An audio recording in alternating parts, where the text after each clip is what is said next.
Student loans, even though you get them deleted off your credit report, even though that you can get them deleted, it does not benefit you. And you might be saying, why doesn't it benefit me? It doesn't benefit you. Number one is because they have another system called CAVERS. That system keeps up with all federal lending. Federal loans have a 20 to 25 year statute of limitation. That means you cannot run from these people. They will take your taxes. They will garnish your wages. And I have heard plenty of cases where I have clients say, hey, look, we got over $50,000 off of my credit report, Mark, but they garnish me. Just because you get student loans deleted off your credit report, it does not mean anything. So if a lot of people out here are in credit repair, they like to get people attention. Oh, we can get student loans off. That is very possible, but we cannot get it out of CAVERS, baby.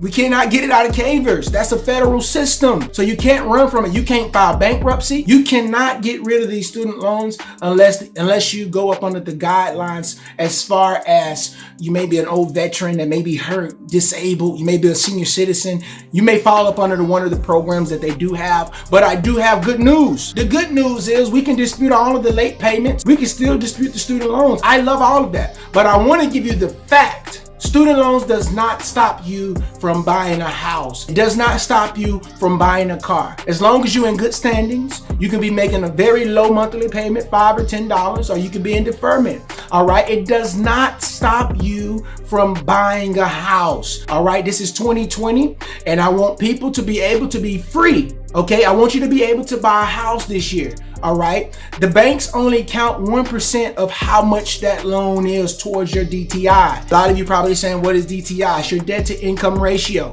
Say, let's say if you get ready to buy a house and you owe $25,000 in student loans, only thing they're going to do is say 1% of that is $250, and they will put that towards your debt to income. All right. And we know that when you're trying to buy a house, most lenders want your debt to income to be under a 45%. All right. So it doesn't stop you from buying a house, but it will stop you from buying a house if you are delinquent, if they're charged off, they're not in good standings.